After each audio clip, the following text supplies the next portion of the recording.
कस्तूरी तिलकं ललाटपटले वक्षस्थले कौस्तुभम्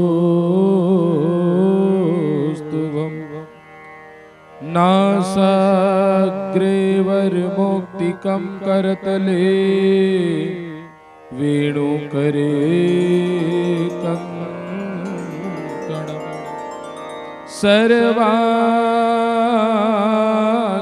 हरिचंदनं सुललितं कंठे च मुक्तावली गोपास्त्री परिवेष्टितो विजयते श्री गोपाल चूड़ामणि। जय जय श्री राधा रमण, जय जय नवल किशोर, जय गोपी चित चोर प्रभु मोरे। जय जय श्री माखन चोर।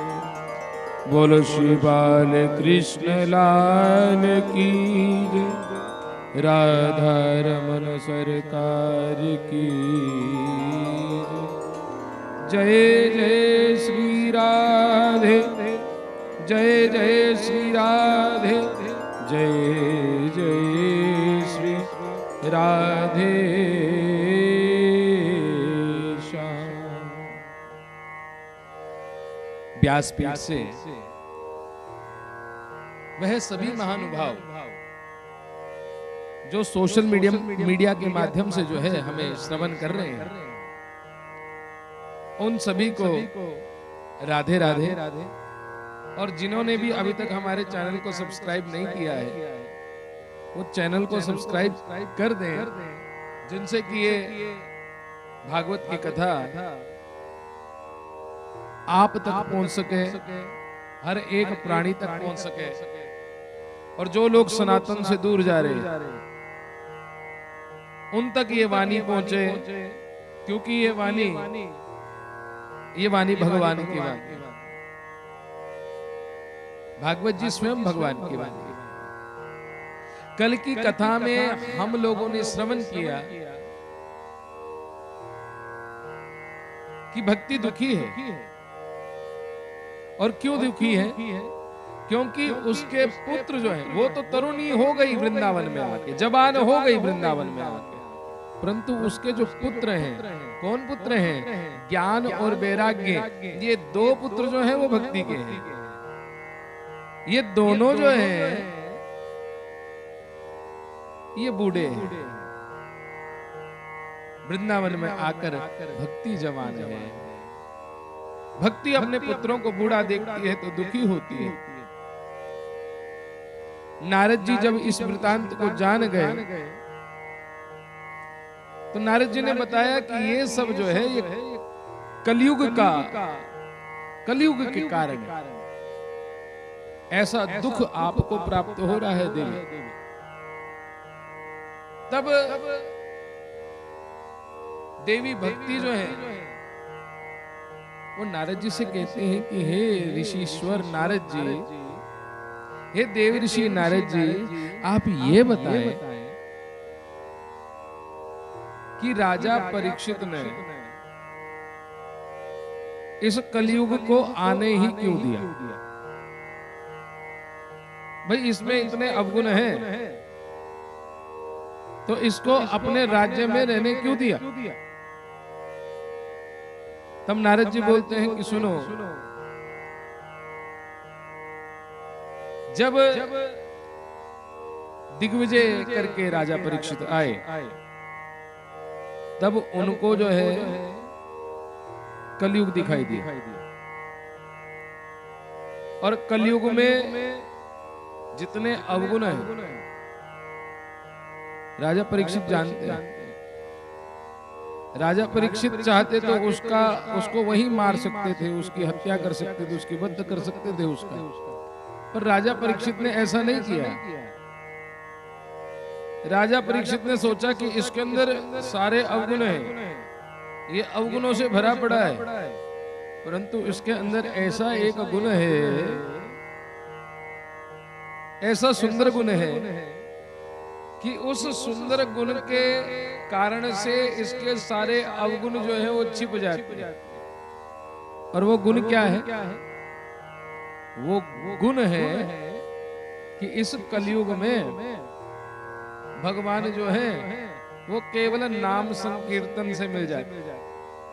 हरे राम राम राम हरे हरे, हरे कृष्ण कृष्ण कृष्ण हरे हरे। इस प्रकार के वाणी के जाप से जो है भगवान मिल जाते हैं। ऐसा कलयुग का प्रताप है। कलयुग केवल नाम आधारा, सुमर सुमर नर उतर ही पारा। तो इस युग में नाम का प्रताप बहुत है। जो स्वयं राम नहीं कर सकते, जो स्वयं कृष्ण नहीं कर सकते, जो स्वयं गोविंद नहीं कर सकते, वो भगवान का नाम कर जाते हैं। तो ये कलयुग का गुण है। और इसमें हजारों साल तपस्या करने की जरूरत नहीं है, आवश्यकता नहीं है। इसमें जंगलों में जाकर प्रभु का नाम सिमरन करने की आवश्यकता, तपस्या करने की आवश्यकता नहीं है। ग्रस्त में बैठे बैठे भी हरि का नाम भजन करेंगे, हरि का नाम संकीर्तन करेंगे तो भगवान मिल जाते हैं। ये इस कलयुग का गुण है। तो हे देवी भक्ति, परीक्षित जी ने सोचा कि इस गुण के माध्यम से कलयुग के लोग जो हैं, कलयुग के मनुष्य जो हैं, वह भगवान को अति शीघ्र पा जाएंगे, इसलिए कलयुग को रहने दिया। परंतु इस कलयुग के आते ही सभी प्रकार के जो पुण्य थे वो चले गए।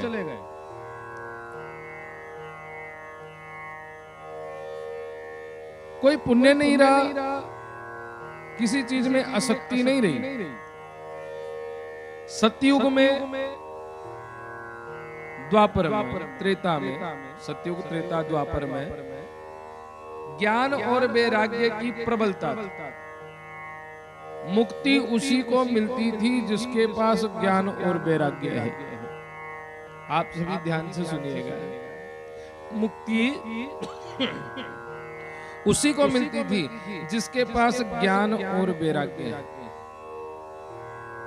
परंतु कलयुग में एकमात्र भक्ति से ही मुक्ति जो है वो मिल जाती है।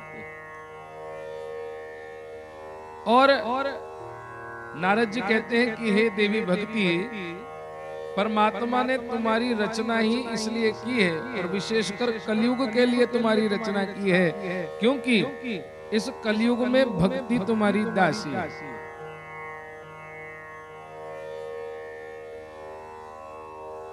भक्ति की जो दासी है वो कौन है?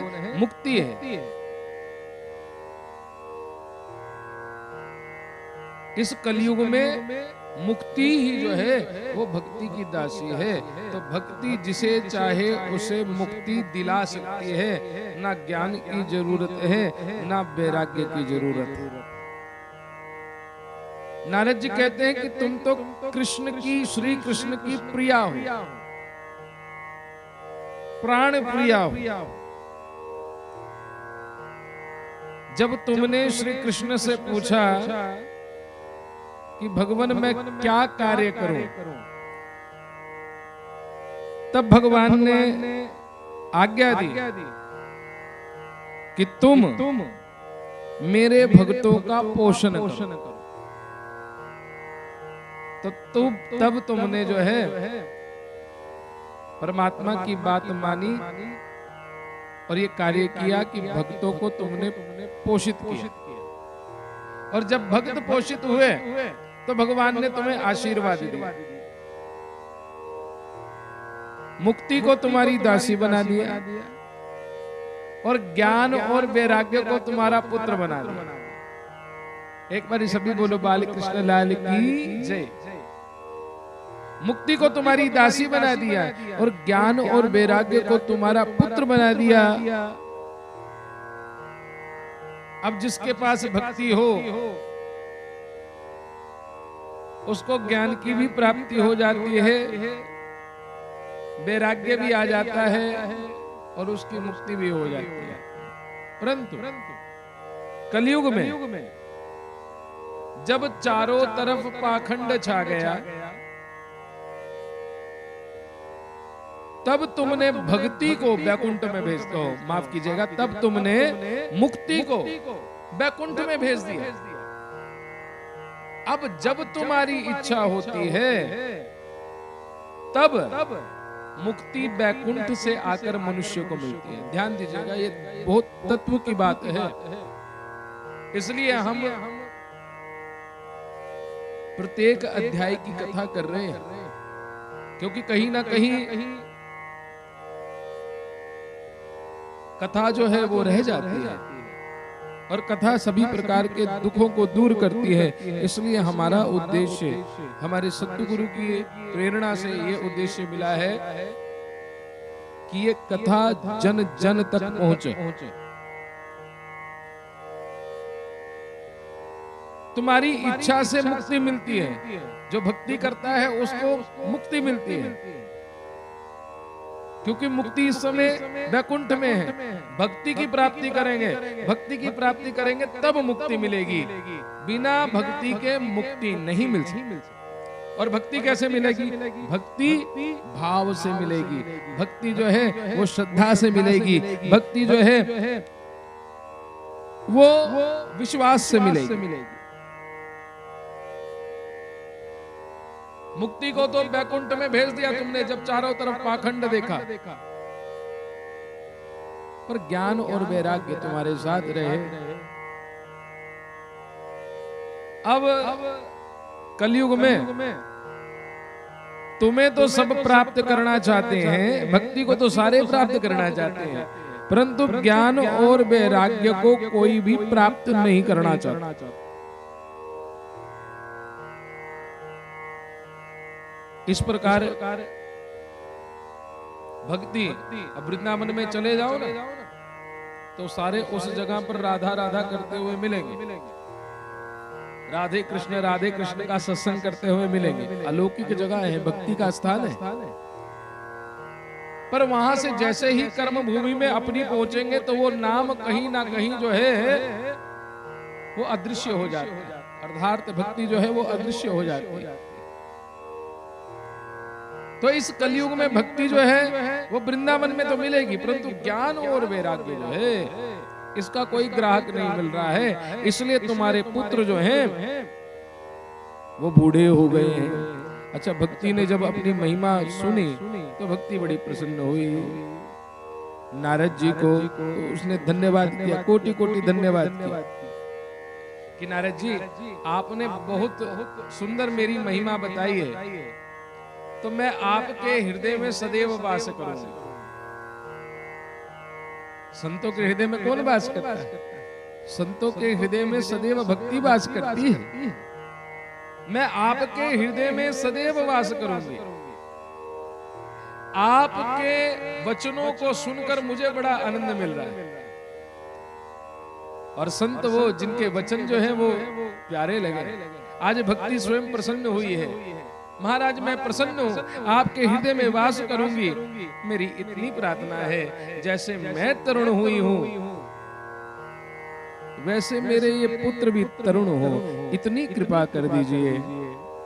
मेरा पुत्र ज्ञान भी तरुण हो, मेरा पुत्र वैराग्य भी तरुण हो, इतनी कृपा कर दीजिए। नारद जी बोलते हैं कि सुनो देवी, मैं कुछ ऐसा प्रयत्न करता हूं जिससे कि तुम्हारे ये जो पुत्र हैं ज्ञान और वैराग्य हैं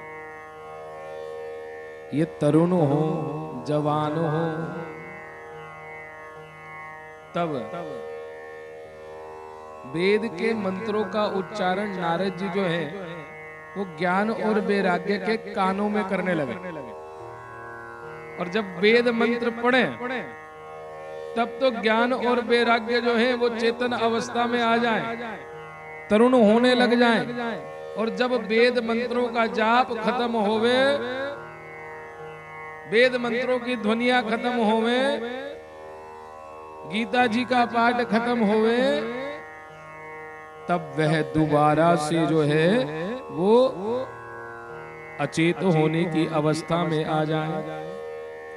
तो नारद जी बड़े हैरान हैं, बार बार उद्योग करें, बार बार कर्म करें, पर सफलता नहीं मिल रही। इतने में जो है आकाशवाणी हुई, और आकाशवाणी क्या कहती है कि हे मुने, खेद मत करो, तुम्हारा प्रयत्न जो है, जो तुम प्रयत्न कर रहे हो, जो उद्योग कर रहे हो, निसंदेह वह जरूर पूर्ण होगा।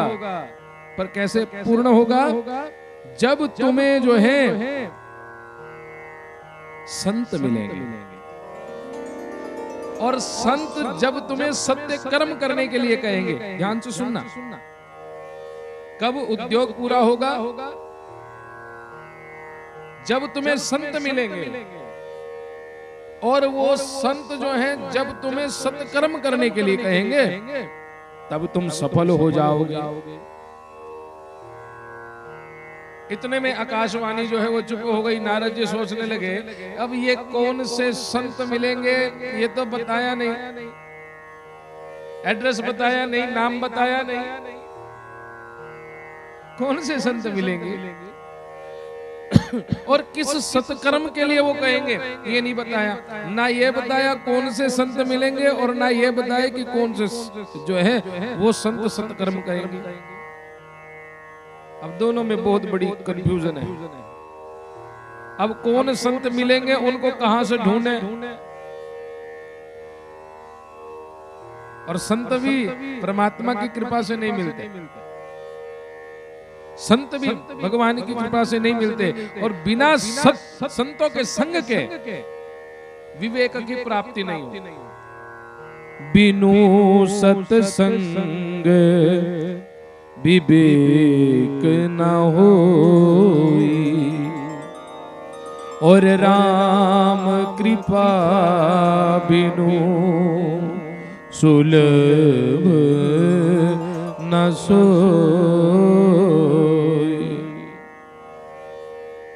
अब ये संत कहां मिला? तब नारद जी संतों को ढूंढने के लिए निकले हैं, ऐसा कोई संत मिले। जगह जगह ढूंढ रहे हैं, सबसे पूछा, अरे आप बड़े विद्वान हैं, दिखता है कि आप बहुत विद्वान हैं, आपको एक बात बताऊं, भक्ति की, ज्ञान की, वैराग्य की कथा सुनाई, तो जो दिखने में विद्वान है, दिखने में संत है, वो बोले अरे अरे ये हमसे नहीं हो पाएगा, इसका तो कोई उपाय ही नहीं है, किन्हीं और से मिले। तो किसी ने बताया नहीं कि जब नारद जी को कोई उपाय नहीं मिल रहा तो हमें क्या उपाय मिले। नारद जी परेशान हो गए। तो बद्री क्षेत्र में आकर जो है नारद जी ध्यान में बैठ गए। तो नारद जी सनत कुमारों से कहते हैं कि महाराज जैसे ही मैं ध्यान में बैठा वैसे ही आप आए और आपके दर्शन हुए, और मुझे लगता है कि वो संत आप हो, क्योंकि आपके दर्शनों से मेरी व्याकुलता कुछ घट हुई है, मेरे मन को शीतलता मिली है महाराज। अब आप मुझे बताएं, संत तो मिल गए, अब आप मुझे बताएं कि मैं क्या प्रयत्न करूं। तब सनक सनंदन आदि ऋषि बोलते हैं कि महाराज आप खुद ही परम विद्वान, और आपके पास वो रसायन है जिसको आप ज्ञान और वैराग्य को पिलाकर चेतन कर सकते हैं। बोले क्या रसायन है? तब सनक सनंदन आदि ऋषि बोलते हैं कि वो रसायन है श्रीमद् भागवत कथा।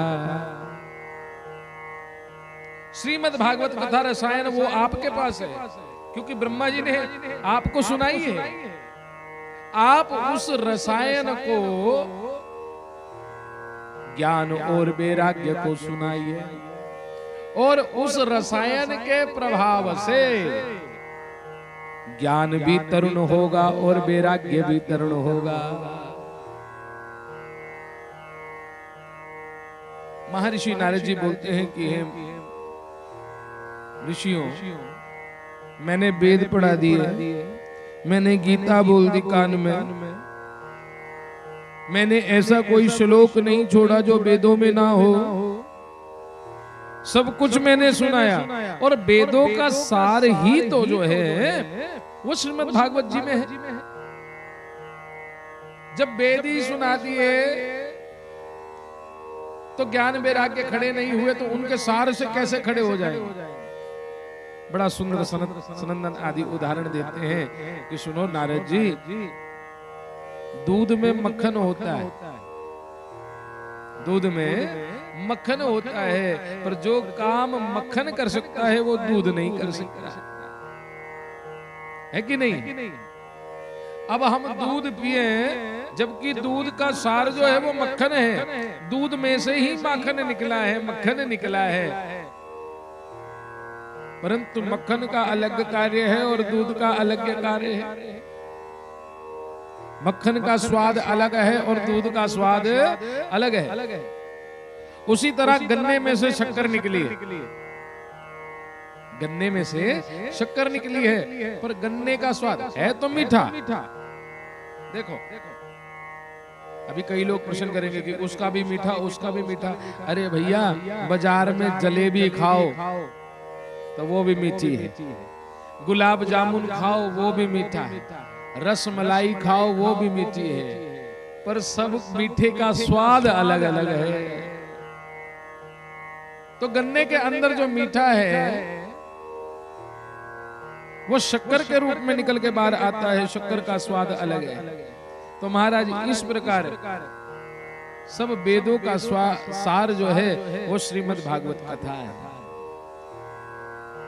जो वेद नहीं कर सकते, जो शास्त्र नहीं कर सकते, जो पुराण नहीं कर सकते, वो कौन कर सकता है? वो श्रीमद् भागवत जी कर सकते हैं, क्योंकि ये खुद भगवान कृष्ण की वांगमयी वाणी है। एक बारी बोलो बाल कृष्ण लाल की जय। तो महाराज आप जो है श्रीमद् भागवत कथा ज्ञान और वैराग्य को सुनाइए, और जिसके सुनने के प्रताप से ज्ञान और वैराग्य जो है वो तरुण हो जाएंगे। भक्ति तो तरुण है ही है, ज्ञान और वैराग्य वो भी तरुण हो जाएंगे। नारद जी से इस प्रकार जो है